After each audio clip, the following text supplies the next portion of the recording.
Hello, I am Xarkun. This is World of Warships Legends. We've got rank 12 Takeo Takagi on the screen with Cunningham and Megatron as inspirations. This is the commander build I am using on the tier 5 premium Japanese battleship Mutsu in the following game. We're going to be on Greece in a domination mode game. We're in a division with one of the members of my channel, perhaps even the first member of my channel. I think I've got two of them. Thank you guys so much. Juice the Goose, who has started to play on the PlayStation 4, even though he's mostly an Xbox player. He does have a channel of his own, and I'll leave a link to it in the description since I'm mentioning his name. He doesn't have any videos with like commentary in the way mine are. His videos are like meme videos, like, Euro, who makes videos for the PC, World of Warships. His meme-style videos, they're kind of like that, minus the hilarious scripted computer voice. Anyway, the Mutsu is going to make a comeback very soon here as part of the Black Fleet for this year's 2020 Black Friday sale. You will be able to buy the Mutsu B within the next coming weeks. I don't know exactly when. I'm sure Wargaming will announce it close to the time they're about to release the Black Fleet. Maybe some of you actually already have it because you got a lucky roll in the first Black Friday crate that you get for the current Azuma campaign. Anyway, the question is this something you would want to spend doubloons on? And that's kind of why I wanted to make a video on it ahead of that. It is one of the only Black Friday ships of this year that I have. I don't own the Bliskovica or the Indianapolis. I do have the Atago, but of course that ship is restricted to a very low chance crate drop. Now, I'm not going to do an exhaustive review on the Mutsu here. I'm going to show you this game, though, because I feel like it's very representative of what the ship is capable of. And I'll give you the key stats, I suppose, which mostly have to do with the guns. So, the Mutsu is essentially a Nagato-class battleship. The Nagato, of course, is the Tier 6 Tech Tree Japanese battleship. Both of them have 8 15-inch guns in pretty much the same turret setup, and, the Mutsu at Tier 5 is basically a down-tiered Nagato. Now, if you're going to take 16-inch guns and bring them down to Tier 5, there are some trade-offs. These guns, at least in my opinion, are not what you would call supremely accurate. The dispersion is very wonky sometimes. Occasionally, maybe a lot of the time, you'll shoot a salvo at, mid to long-range target, and you'll find that only one shell actually hits. Now, before I really get into all that, you might be wondering how on earth this is possibly going to be a representative game. After all, this game has 10 destroyers in it, and there are 5 on the enemy team. We've got this Akatsuki in our sights who is doing questionable things, let's just put it that way. He's just kind of sailing there, leaving himself completely open. I suppose he's waiting for his torpedoes to come off of cooldown. I think he launched some at us earlier. But if you're going to play a destroyer and try to chase down and torpedo a battleship, all I'm going to say is that there are better ways than this to do it. And honestly, I don't know what's gotten into this particular player. You see, he's actually ... very famous player in the community. Very well known. You see him out there in a lot of games. Must have been having an off day today because he is actually about to die here after doing, I think, precisely 0 points of damage to my ship. If only these secondaries could actually hit him, but it looks like that task is going to be the job of the main guns. He goes down for our first kill of the game. There are some torpedoes, all of which we are going to dodge, so... Sorry, ... better luck next time, I guess. Anyway, the 16-inch guns on the Mutsu, not supremely accurate.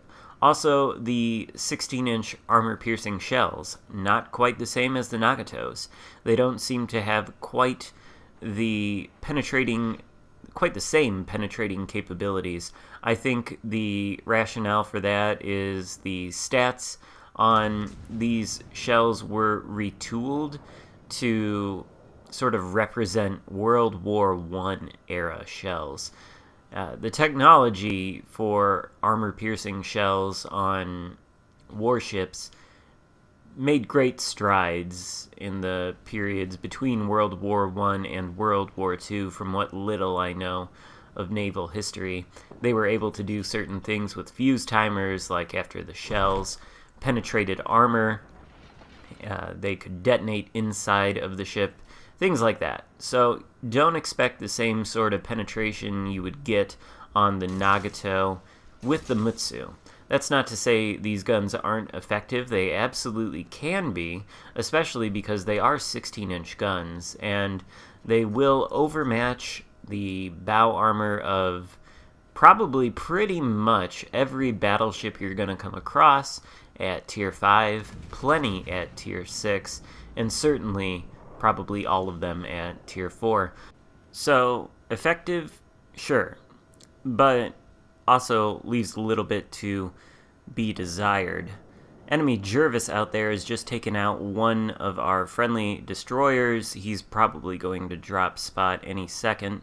Guns are almost reloaded. We would like to sink him before he disappears from our sight. He's committing to a turn, it looks like, and there he is going to go dark, but our shells find him anyway and sink him.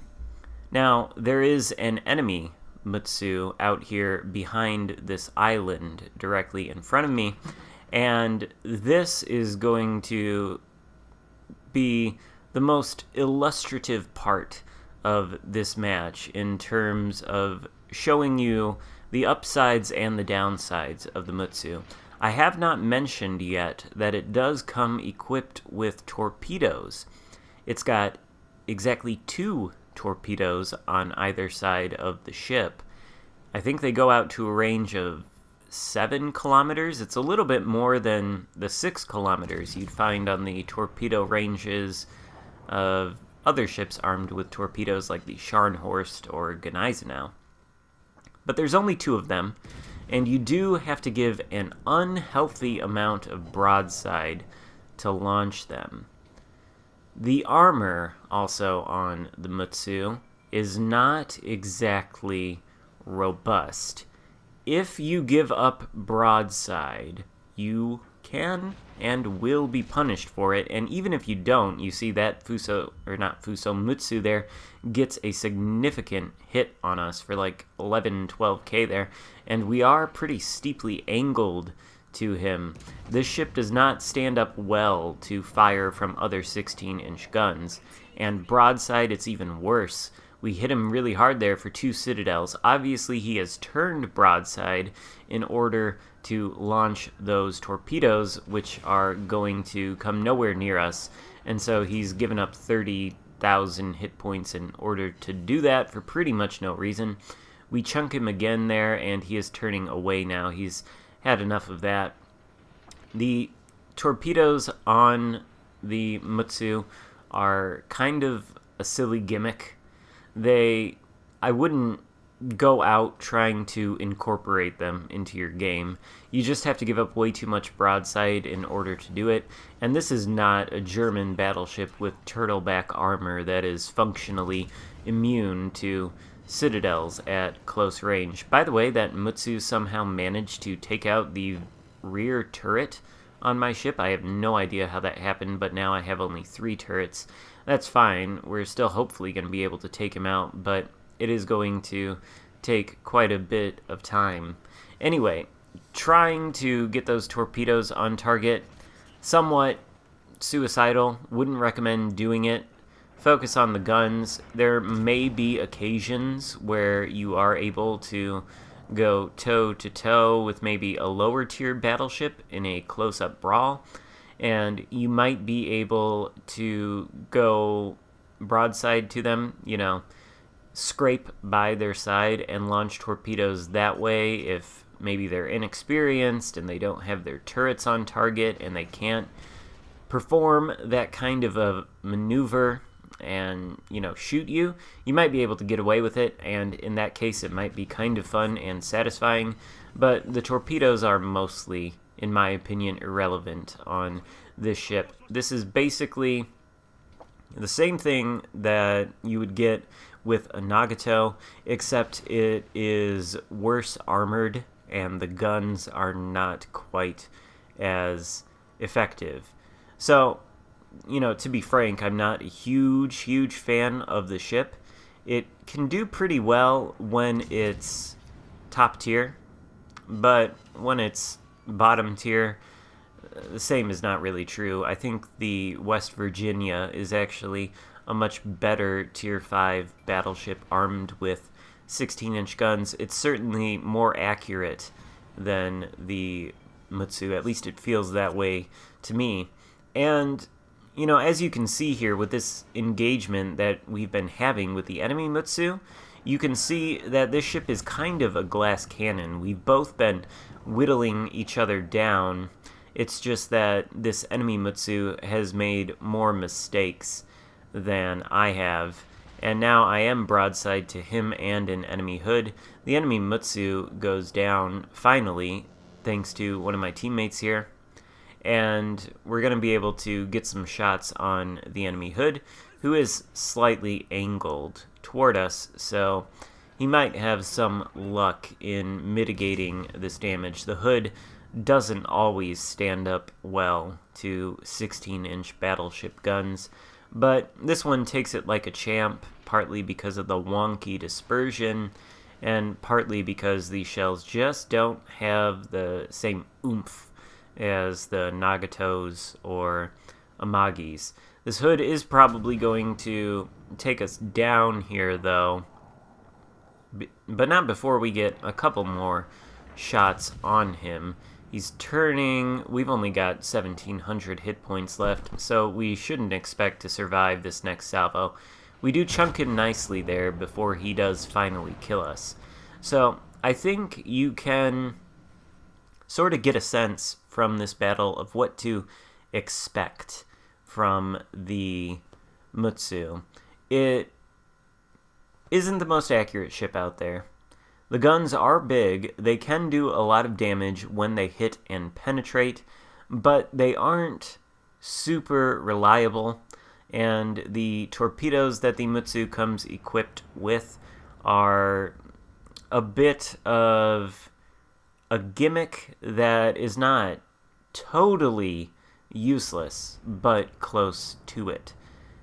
As far as the Mutsu being available for Black Friday, if you don't have a tier 5 premium ship and you want to pick it up, or you get it out of a crate, then fair enough. It's not a bad ship in any sense. I mean, it's not a great ship, it's just kind of a mediocre ship. I think as far as the Black Friday fleet goes, the most interesting ship, and probably the best ones out of the bunch, tier 6 Polish destroyer Błyskawica and the tier 7 Japanese cruiser Atago. Both very strong ships. You should be able to buy the Błyskawica for doubloons, but the Atago, of course, is restricted to a very low chance crate drop, so don't count on getting that one. If you are planning to purchase one of the Black Friday ships that is available for actual sale, you've got the Mutsu, the Indianapolis, and the Błyskawica. I believe out of all of them, although I don't have the Indianapolis, I've played against it enough to get an idea of what it's all about. Out of all of them, I would recommend the Błyskawica most highly. That's the one I'm excited for. The Mutsu, not a bad ship, but maybe not the best bang for your buck. Anyway, the game ends in our defeat, which is sad. We're top of the leaderboard. Decent effort on us. I think it showcases the ship well. Hope you enjoyed it. If so, give it a thumbs up and consider subscribing if you haven't already done that. Thank you so much for watching, and I will see you next time. Goodbye.